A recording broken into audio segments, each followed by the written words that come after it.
insomma dove andare in questi casi.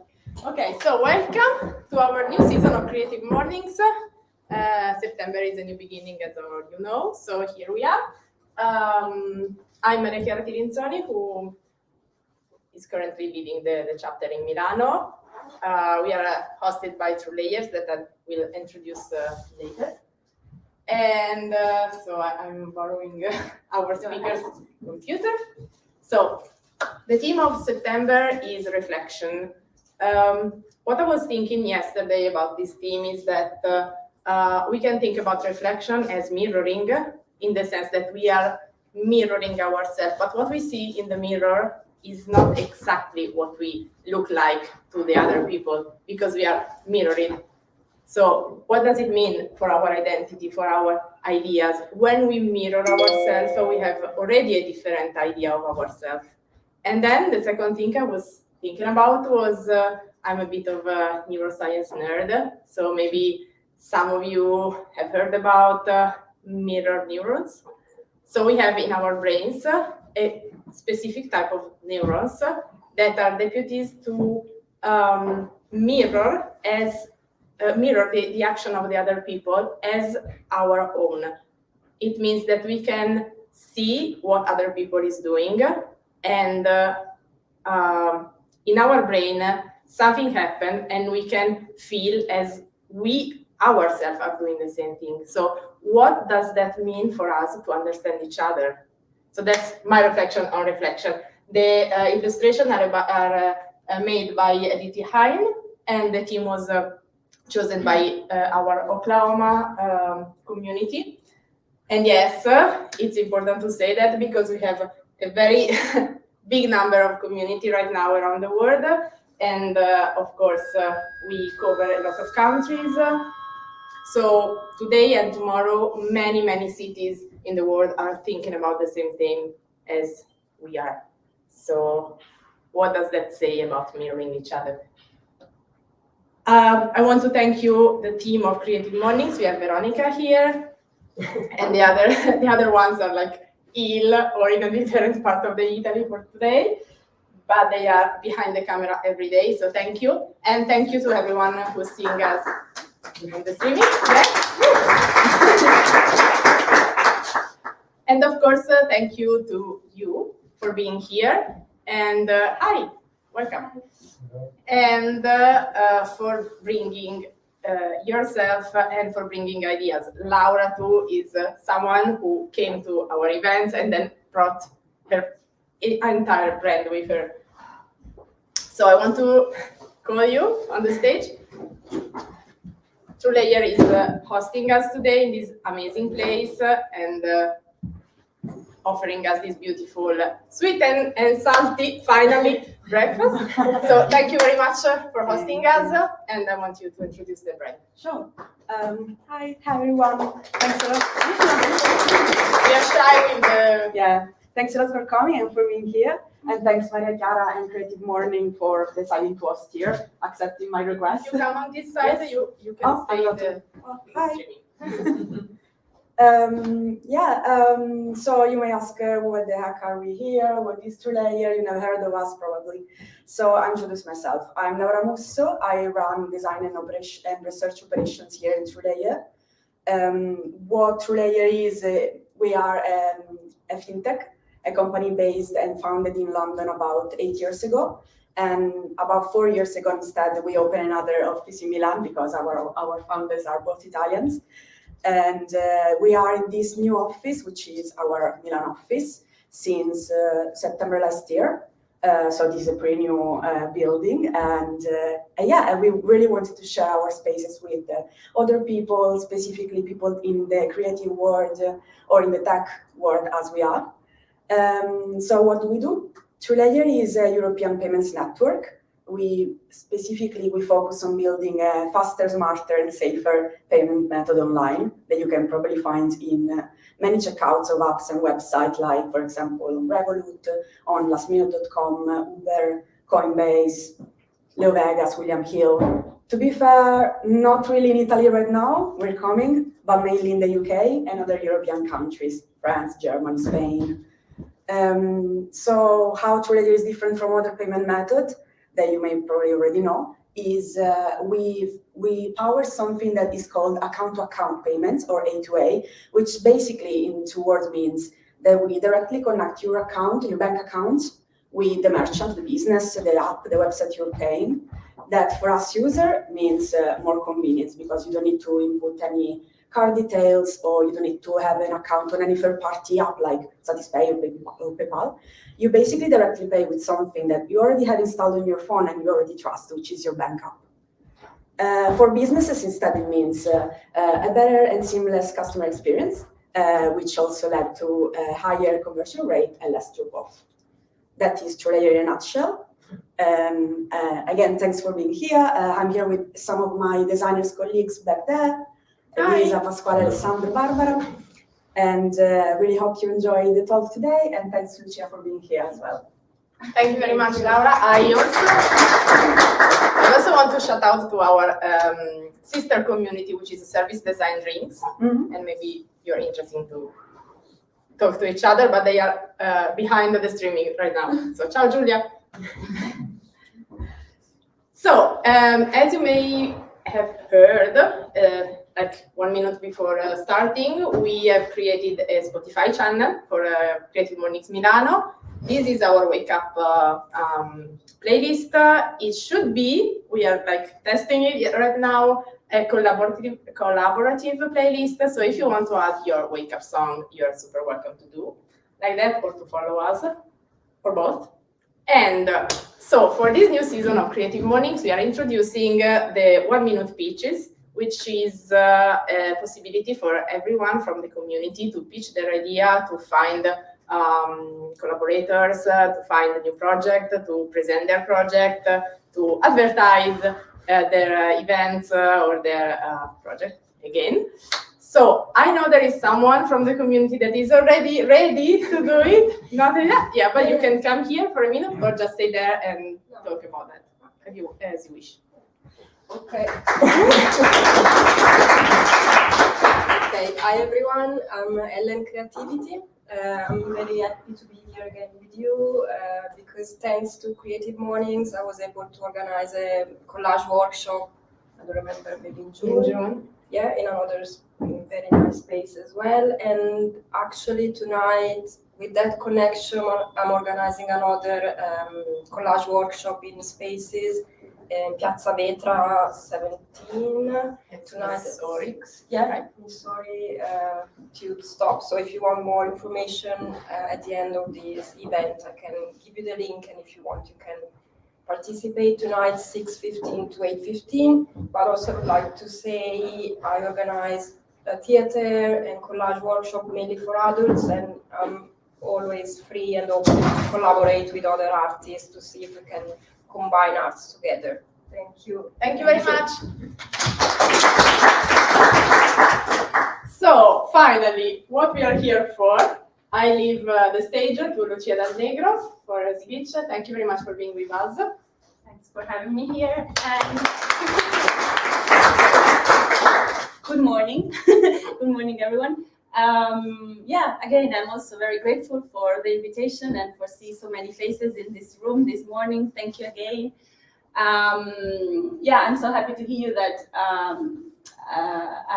I want to say that I won't be offended in case of any yawn in your face. I know it's quite early, so no problem. Just feel relaxed and hopefully enjoy my presentation, which is based on the concept of reflection.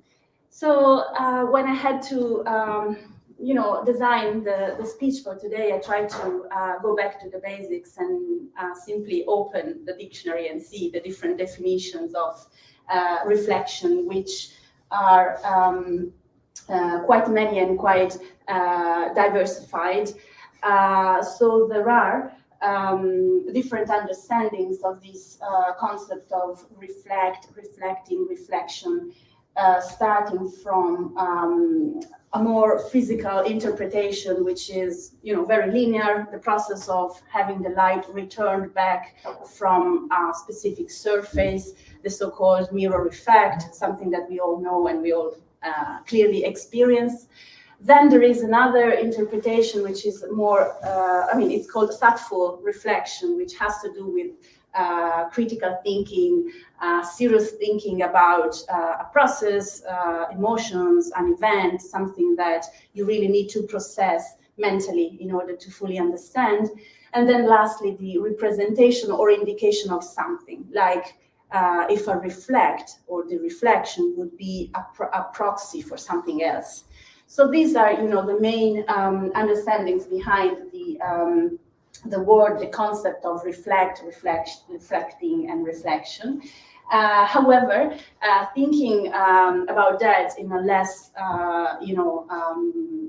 scholar way, one of the images that came to my mind thinking about that were referring to the masterpiece of Dorian Gray, the portrait of Oscar Wilde, sorry, the portrait of Dorian Gray, in which the image of the protagonist is reflected onto a painting, which at the end is more real than the real protagonist. So the boundary between reality and non-reality were completely blurred, and this sounded quite interesting and intriguing to me.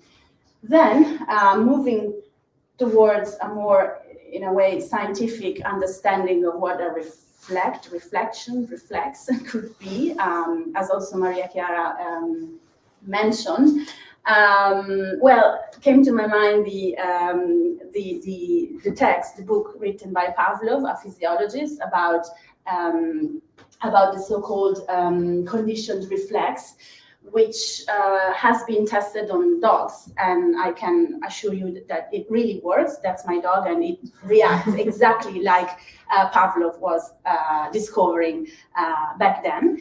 And then still going on in possible other personal understandings of what a reflection is, more neurological wise. There is also this so-called extensium digitorum reflex, which is a very common automatic, basically a conditioned reflex which everyone experiences while moving around. So nice, these are some understandings, some meanings of what a reflection is, but nothing to do with my personal understanding of what a reflection is, which actually looks more like that thing there, which I think you recognized already, which is a pinball. It's a game that, it was very, very common and very fancy in the 90s. You inserted the coin and then you played with this thing, including one or more balls bouncing all over that table with some flashy lights and some noises. So it was quite entertaining, especially when you were a kid, obviously. And so, yeah, that's what I associate to the concept of reflection, very frankly. And so why? To probably understand what's behind that image, again, I had to reflect and look inside my previous experiences and my last years of what? Last years of studying and discovering the world. I studied quite a lot international development as a field, ranging from human rights and digging deeper into genocide dynamics in the Balkans, and then I moved to completely other topics which were more related to environmental issues, sustainable development, and the livelihood of low-income communities, where I still am in terms of researching and working, and so I had the possibility to bounce among so many experiences and so many people along my life so far, that I was able to recognize who I really was, just looking into something else, just seeing my reflect, bouncing back from all the people I met and all the experiences that I made, which were absolutely not linear. So this I want to openly admit that my process was really not the one that is suggested on books. When I started, I obviously was just a freshly graduated person with good grades that wanted to work for international organizations. And so I said, yeah, let's go there. Let's try to approach these wonderful places, wonderful people in my mind, at least. But was not so easy. I'm not super old, but I'm gonna say the truth. At that time, there were no social media, so you couldn't really know any job offer posted online, or job offers or call to actions or call for research. There was nothing, so it was very hard to understand, which was the right entry within those big organizations.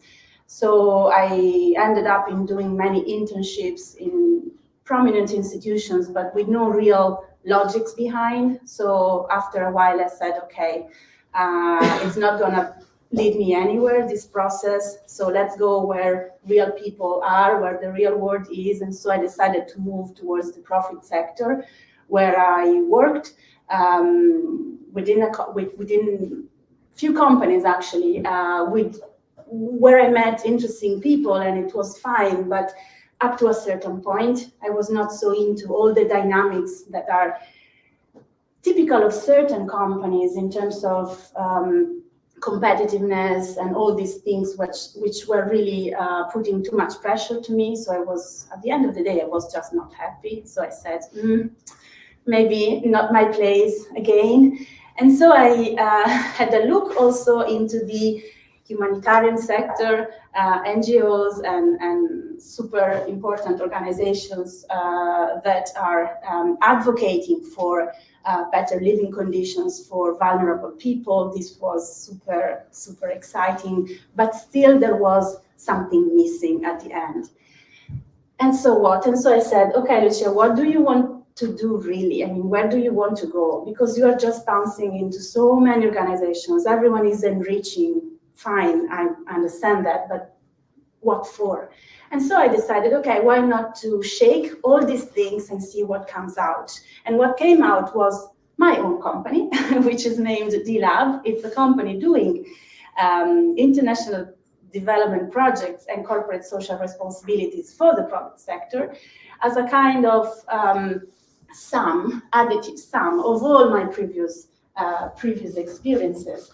And so just to exemplify a little bit what it means to work in D-Lab, I want to show you one of our most recent projects, which is named Kokono. Kokono means the empty pumpkin in a dialect of a tribe of Uganda. It's located in Uganda, where we are producing locally baby crib, this crib here, to protect babies from malaria from 0 to 12 months. And we are distributing and selling the cribs thanks to the engagement of different actors, right? Different partners. We cannot do anything by ourselves. So we are in touch. I am also in touch with institutions like the Ministry of Health of Uganda. Then we are working with local business partners that are actually manufacturing the cribs in Uganda. We are collaborating with donors, thanks to which we had the possibility to kick off the production.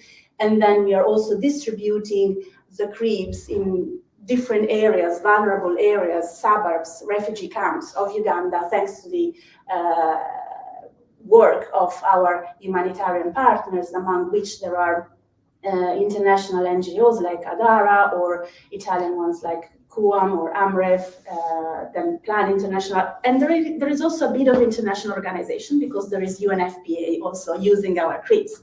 So this to say that only in this case, finally, I had the opportunity to see myself reflected in the eyes of all these partners, in the eyes of all the beneficiaries, and appreciate the image that was coming back from those people. And when I saw myself in the eyes of a 14-year-old mother of twins saying to me, please stay here in Uganda because your cribs are really helpful, they are really protecting the babies, I said, okay, this is finally the place to be. So what to distill in a way from this experience? Well, first of all, that thanks to the possibility to see myself reflected in many people, the activities and the behaviors and the feedbacks of all the people I was interacting with, I had the possibility to learn how to cope with failures and expectation never met. Then I also had the possibility to learn how to turn the page, how to recover from things that were not exactly going as I was expecting. And also I learned how to deal with diversities, because the world is so rich because it's diverse, right? So this is one of the most important lessons that I've learned in learning the meaning of mirroring myself into others. And the most interesting thing that at the end I associate to the concept of reflection is the fact that reflection is both a physical and a metaphorical phenomenon. You can actually consider it a mirror of the reality outside, but also a possibility to carry out introspection inside. As for the picture that you see, it's a painting from Escher that is always, I think, very nice to observe carefully. So, again, lessons learned in a way, take homes, reflect to learn again, because the process of reflection and the process of learning, they are super intertwined. It relates to the learning process, because when we reflect on our experiences, we grow, right? And we mature and we understand exactly where we want to go. Then reflect to know better the others. Again, the concept of external influence on people's personality is very important, and it helps you to grasp through the interactions with colleagues, mentors, friends, if what you're doing is exactly what you think to do, or it's perceived in a different way. And this is very, I think, important to the point that management studies are building a lot on the concept of mirroring through the tools of feedbacks, for instance. So feedbacks are actually a kind of a tool that helps you to be mirrored into the feedback itself that you get from your colleagues or from your friends or from your relatives, from whomever. Lastly, reflection, or the process to reflect, it's important to create. We are within a community of creative this morning, so I guess that you are pretty much aware of what I mean.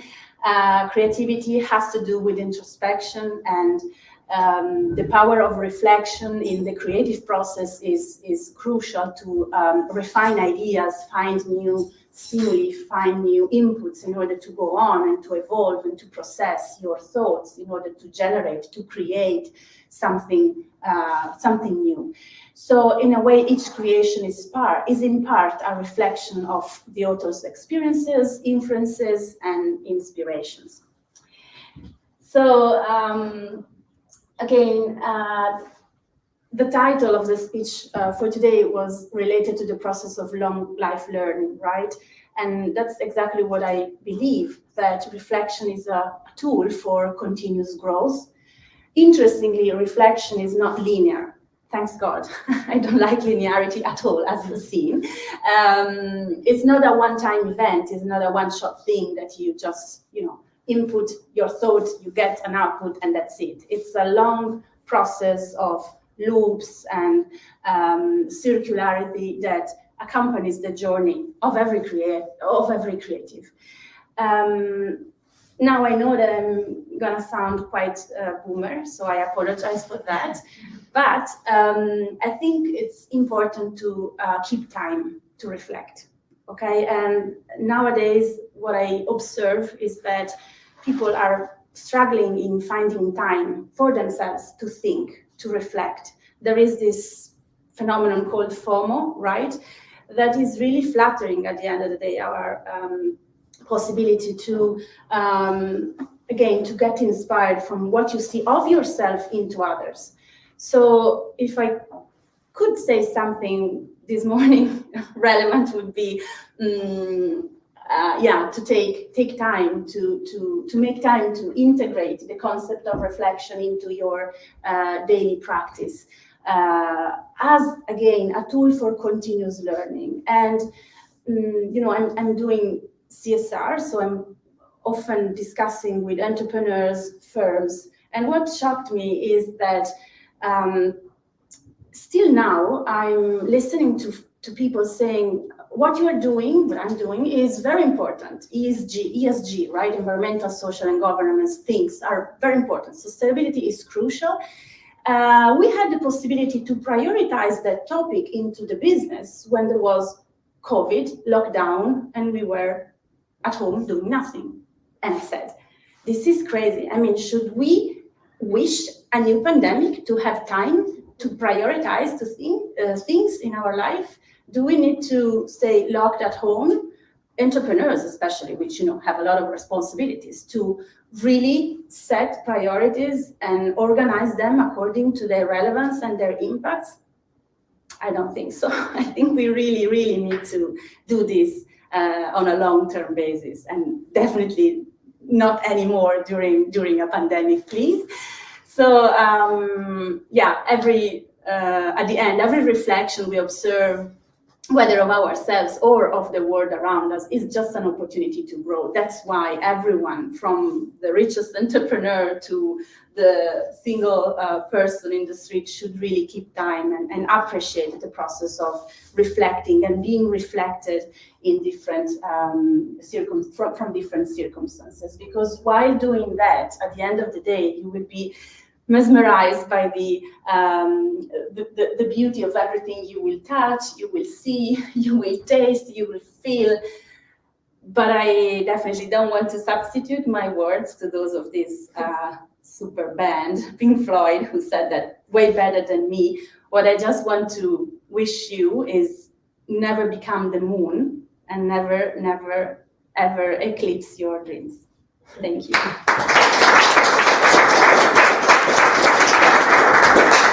Grazie, thank you very much for this speech and for adding a new song to our playlist. Great, I'll be proud of that. Okay, so thank you to everyone, to our host over there and here, and to you for being here and starting these new seasons with us. Next time we will be having a new kind of workshop. So I'm not saying more than this for now, but stay tuned, because at the end of October, we will have our October event with a very interactive mode for that time. So thank you, everyone. Have a very good day. Are you staying here for a bit longer? Yes, so you can chat with our speaker. Sorry, I will have to go very soon. Anyway, our team member, Veronica, is here, there. And again, thank you. Have a great day. Take your time. Take a bit more of the breakfast. Talk to each other. Create relationship. Create creative mornings. Thank you very much.